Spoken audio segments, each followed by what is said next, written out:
I'm here with Austin. We're in the full guard, right? So last week we worked on the basics of the armbar. This week we're going to work on the basics of the triangle, right? Because I want to make sure we go over kind of the real fundamental basics. So then that way we can start building off of that. So when I'm here, I'm going to start working, boom. Same thing as last week, we're going to look to pick a side. For me, I'm always going to go to the opposite arm of where I want to lock my triangle. So for me, I want my triangle on this side. So for me, I'm always going to look to pull that arm to the opposite side. So when I'm here, I'm in that full guard. I don't care if you go cuff grip, pistol grip, or tricep grip here. All we want to do is lift our arms up and work to break that posture. Now with the triangle, I like to sneak my hand onto the cap of this shoulder. If they're wearing the pajamas, you can obviously grab that. If not, cup in the hand, pulling that shoulder down. I'm still going to walk my hips up here to that diamond guard position. Big difference being, the second this arm or this leg comes over the top of the shoulder, I'm going to pull that arm forward, lift my hips up, push it out. So we're here. Boom. I grab the arm, lift up, break that posture, pull them down. Walk my feet up here. As soon as that's here, I push, pull, get that arm out of the way. Now, as soon as he's one arm in, one arm out, we're going to go over a couple quick things you want to do immediately. One, before he gets these hands locked, you want to get the arm to the other side, putting this wrist in your hip pocket. The other thing you want to do is pull your knees to your shoulders here, breaking that posture and pulling him into you. Because those of you who have done jiu-jitsu long enough, what's the easiest way to counter a triangle? Tuck that arm, posture up, right? That's literally step one in don't get triangled is get your arm back, get your posture. So step one in triangling is cross that arm, break that posture.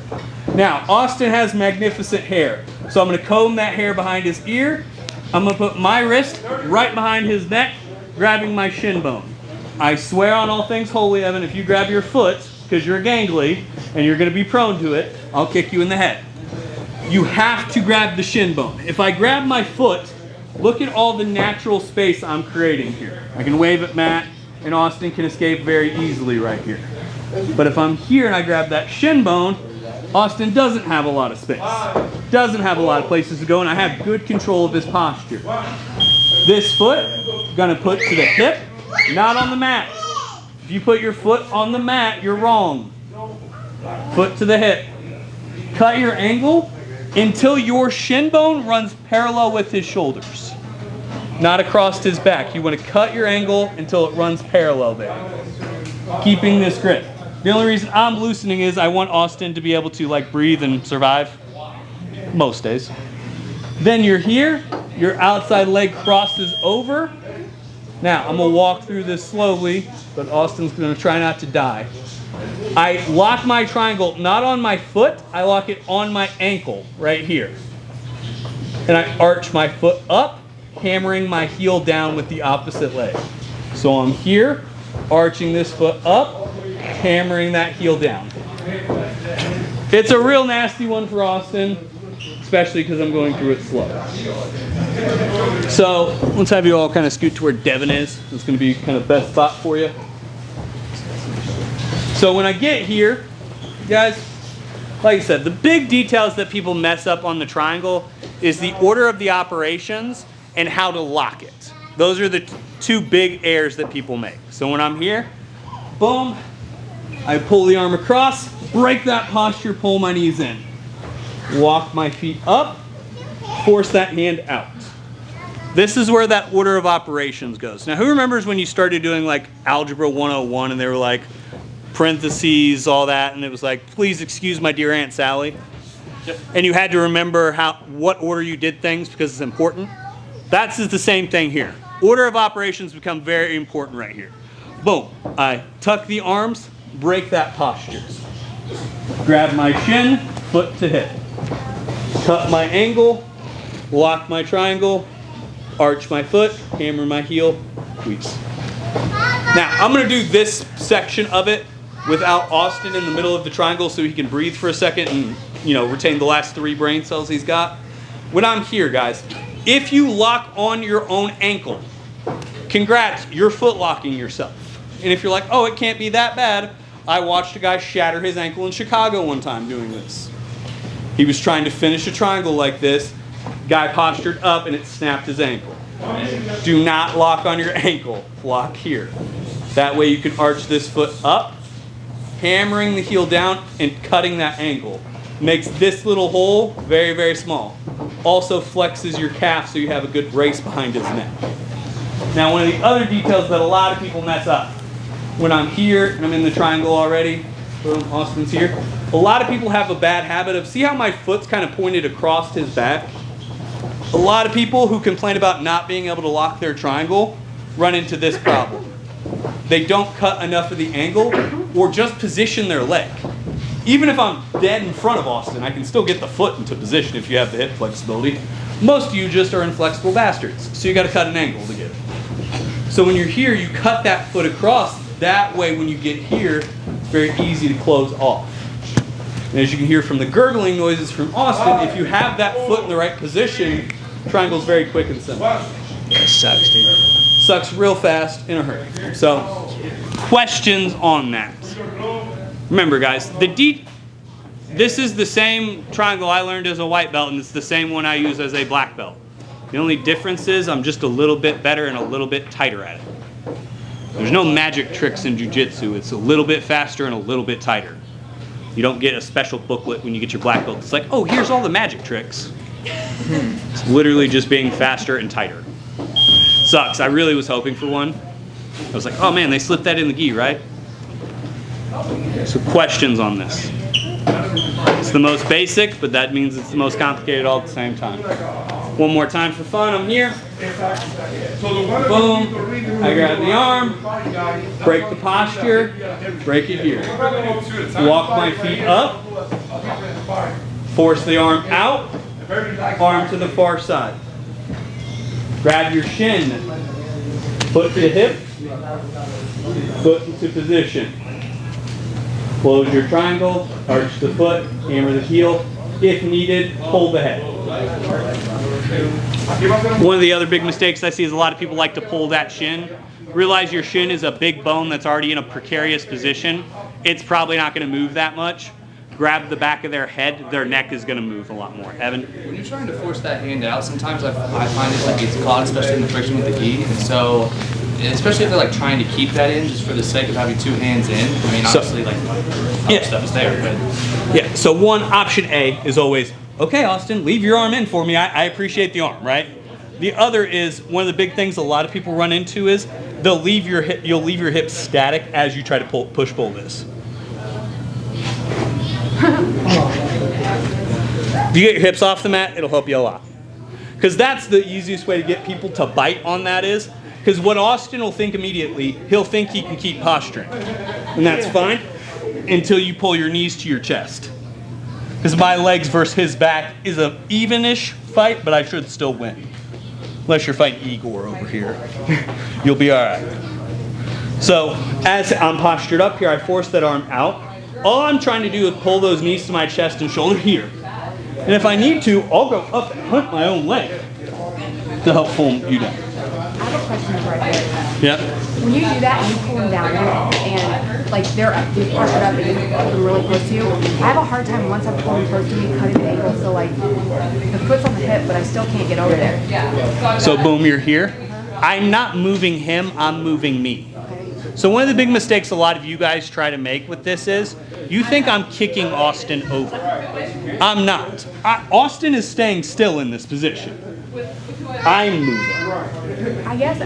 Okay. Does that make sense? Yeah, I just get stuck when I try to cut the ankle from And sometimes you'll have to like raise and pop your hips in that as well. Does that make sense? Other questions? Way to pot now. 1, 2, 3. Oh, wouldn't be about where Devin is. All right. So I'm here, right? So a couple things I want to go over detail-wise, as always, because I want to clean some of this stuff up. So one, when I get here and I get to my top angle here, a lot of you guys are overthinking the room here. A lot of you guys are like, how do I get this? Literally, raise your hips up, pull their arm. Austin's natural reaction is going to be to pull that out. All you gotta do is stuff it. All right? Don't overthink the room there. The other thing is, remember guys, order of operations matters. So when I cut his arm across here, I need to grab my shin bone before I put my foot to the hip. Because realize, if you go to cut your angle here and you go to turn without having hold of that, you've just given Austin a free pass. All right? So when I get to here, I have to grab that shin bone, then start to cut my angle. Another thing, if I'm struggling to cut my angle, so if I'm here, switch sides so it's easier for them to see. Realize a couple things to help you cut your angle. One, I can always send this hand underneath the shoulder as well. You can send it underneath the knee, or a cheap one is you can just grab that kind of knee pit and pull that up to you. Any of those can help you cut a better angle. Does that make sense? The other thing, when I'm here, I'm going to do this without Austin so I don't kill him. When I lock my foot here, a lot of you guys are just kind of content with your foot being kind of at that 90. This leg needs to cut down and out. The difference being, when I'm here with Austin, if I'm here, this is tight, correct? It's okay. Immediate. That's the difference in between having one of those triangles where you got to sit there for 5 minutes and squeeze on it, and one of those triangles where people are begging to get out. Now something popped. That was. So, remember, in jiu-jitsu, there's a couple different types of taps. There's the, you got me, that sucks. And then there's the, get me the hell out of here tap. That's the difference. I want that panic, oh my God, life is, the world is shutting off, the world is ending type of tap. That's the type of tap I want to grab here. All right, so now we're going to go to option B here. So boom, I get walked up, I get here, lift my hips up, but unfortunately Austin does not suck at jiu-jitsu. He immediately starts to see what he needs to do, which is tuck this arm in and start to square his hips up. That's great. All we're going to do is lock our triangle on the wrong side here. So instead of reaching for the same side here of the arm, we're going to reach across here. We're going to walk our hips forward so that our heel is right next to Austin's neck. We're going to cross that over, and then when I'm here, I'm not squeezing down, I'm pinching up. You're on your foot? Okay. I'm still trying to get to my heel, or to the pit of my knee as much as I can on that. So when I'm here, it's a reverse triangle lock. So you'll hear it, some people call it reverse, some people call it inverted. 10th Planet's probably got some really weird Dead Orchard of the Sad Moon name for it, but we're not them. So boom, I get here, right? Austin tucks this arm and starts to square his hips up. So realize, while yes, there are options to dig this arm out, a good jiu-jitsu player is going to be very difficult to do that too. So when I'm here, opposite arm reaches up, grabs that shin, and I'm still keeping the posture down. Here. Cut the angle as much as you can, here, and then all you're doing is pinching. I'm looking to cut as much of that angle up as you can, here, and as soon as that locks, all you're doing is driving your hips up, pinching your knees. It's brutal and a half. Careful and slow with your friends, fast and not slow with your enemies. Blood on both sides and a whole lot of neck crank. Yeah. What did he do to trigger that defensively? Tucking his arm. So remember, jiu-jitsu is very basic. It's counter to the counter until someone dies, right? So when I get here, boom, I grab this, right? I start working for a triangle. He's very not nice and he tucks this arm here, which is the right defense. That is a very solid defense of jiu-jitsu, of triangles. 2 weeks from now, I think we start working on defensive things from guard. What I will teach you as one of the options to defend your triangle, right? That, he'll start going here, boom. All we're gonna look to do, cut that angle up here, pinch your knees, drive your hips forward. It sucks to be Austin today. That's rude. It's a violent choke. So while you're doing that, you have his wrist held? Yeah, I don't care if it's there. Like his hip, at that point, he's gonna realize that holding my hip there is not the right move. He will start to counter. So you'll have two options. Finish that because I'm just a jerk, or if he passes his arm back in front of you, retake the normal triangle. Like what'll end up happening is, I'll do this gently for Austin because I do like him most days. I get here and here.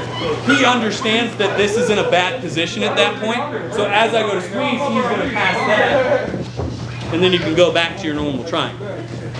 It's like we talk about all the time, the more you can link these moves together and the longer that chain gets, the better off you're going to be as far as stringing those techniques together. So I try to triangle him. He counters by tucking his arm. I counter by reverse triangling. He counters by passing his arm back over. I counter by going back to the triangle. The difference in between white belt and black belt is my chain is a lot longer and the webs off of it are a lot wider. So I can go off a lot of different branches and a lot longer of a chain. That's the big difference. Questions on this technique? When you hit the reverse, both feet are still on the shoulders? No. So, Or did you posture more? so when I get here, the difference is instead of locking on this side of the shoulder, you're locking next to his neck. No, but before you pull it though, whenever you're in the regular and then he He puts tucks his arm here. down, you don't push your foot into his hip at all. You can if you need to. I generally have the hip mobility to be able. Once you start learning, getting really good at the warm-up drills, you'll be able to move your hips like this, but you're here and here. Okay. If you need a moment and you need to cut that angle, realize you can use it there, or I like to just put it on his back and use it to cut there. All right. Okay, driller out. 1, 2, 3. Same type of thing happens, right? Boom, I get here, I walk my feet up, Austin pulls his arm out. I don't appreciate it because now he's tucking this arm. And for a lot of guys, it's hard to break their posture here. Austin walks his knees up, and he's just gonna have a good solid posture here. So I'm lazy and I'm not gonna fight him where he's strong. So like breaking his posture back down and doing all that, really difficult, really just not necessary. So all we're gonna look to do here is just a simple TP choke. I'm gonna look to kick my feet up to where my knee is right in Austin's neck. I'm gonna look to reach up, if I can, behind his neck and grab my hands. If not, I'm gonna grab my knees. I'm going to, the only way I can describe this, how many of you guys have seen the super awkward weight machine where you're like wide and squeeze, right? Good girl, bad girl, I've heard it called 1,000 different things, right? But we're gonna look to keep our legs locked, pinch our knees to drive everything together, and either grab and pull down, or if you can, lock. That's ideal, especially for you gangly people. It's a really nice option. So I get here, Austin tucks that arm, he starts to get really good posture. I don't appreciate that. Grab the arm, pinch. It's a quick one, and a lot of people get caught off guard by it, especially if you can disguise it at all. Like, so what I'll do is I'll let you tuck this arm and I'll start working. Man, that really sucks. And you're in it in a hurry. It's a very simple, very quick technique. I like to hit it on people because I'm a jerk.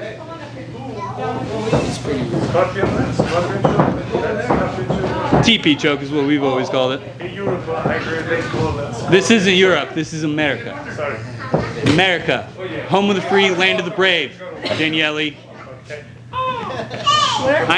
You and your socialized healthcare can have fun. What are some of the reasons it wouldn't work? Huh? What are some of the reasons it wouldn't work? So a couple things that'll cause this not to work, right? One, your knee positioning being off. So if I'm here, see how the cap of my knee is over his shoulder? One of the easiest ways to lose this is to have the pit of your knee below his shoulder. So like that's how a lot of people lose this is the second his neck comes above that. You can grab this all you want. It's uncomfortable. Austin's not having a good time, but he's not going to tap to that unless he's just really sucking that day. So you have to keep that knee over his shoulder, and that's going to be what allows. Even if I don't have my hands involved, I have the thighs of a god. Therefore, I can just squeeze and make it hurt. Then you pose it. It's going in the calendar. Listen, I'm not going to lie. I considered the calendar in my younger days. All right? You gotta fund this fight dream somehow. So when I'm here, bop, there. The only other thing I've ever seen really stop this is if you can't get them any sort of posture break. So if Austin's neck's all the way up and I just can't get him down at all, it gets really hard. And that's gonna be where I start going to other options. Things of that nature. But generally, as long as your knees are in position and you can get a good bite, you may not finish, you know, some guys are just gonna be tough through this. Some guys know that, hey, this probably isn't gonna put me out and it's probably not gonna break my neck, so I just have to be tough here for 10, 15 seconds. But a lot of the time, this is one of those, kind of like the reverse arm lock. I'm trying to scare tap you. I put this on, and when I squeeze this, it's in a hurry. It's not like I slowly settle in and then squeeze and it's over, right? It goes from nothing to everything all at once. That's the goal with this choke. Is I want just that little bit of fear and that, crap. You ever seen that at a tournament where a guy taps and he realizes afterwards it was a little too quick for himself? They just kind of had that panic moment. That's the type of tap we're looking for here. All right? Questions on this one? One more time. So I'm here. Don't stare. Boom, I get here. Push, pull. He tucks his arm. Boom, I get here. All I'm going to look to do, pinch here, and squeeze. If that's not here, squeeze here. If you just have the thumb. You're leaving your foot. That's why it's short. Remember, if you make really weird eye contact with people, it also can just be psychological warfare. All right, 1, 2, 3. Or my